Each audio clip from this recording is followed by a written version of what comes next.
அஸ்ஸலாமு அலைக்கும் வரஹ்மத்துல்லாஹி வபரகாத்துஹு. தினமும் ஓர் இறைவசனம்.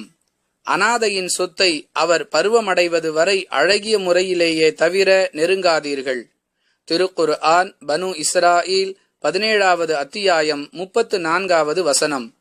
அன்புள்ள சகோதர சகோதரிகளே, அனாதைகளாக இருக்கக்கூடியவர் சிறுவனாகவோ அல்லது சிறுமியாகவோ இருந்தால் அவர் பருவமடையும் வரை அவருடைய சொத்துக்களை பாதுகாப்பதற்கென்று யாராவது பாதுகாவலராக நியமிக்கப்படுவார்.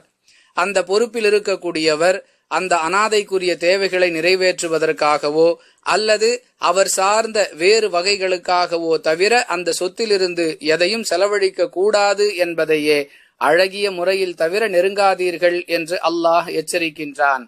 யார் கேட்கப் போகிறார்? இவர்தான் ஆதரவற்றவராக இருக்கிறாரே, இவருடைய சொத்திலிருந்து நாம் கொஞ்சம் எடுத்துக்கொண்டால் என்ன என்பது போன்ற அற்ப எண்ணங்களுக்கு இடம் கொடுத்து அதிலிருந்து அபகரித்து கொள்ள கூடாது என்பதற்காகவே அல்லாஹ் இந்த கட்டளையை இட்டிருக்கின்றான்.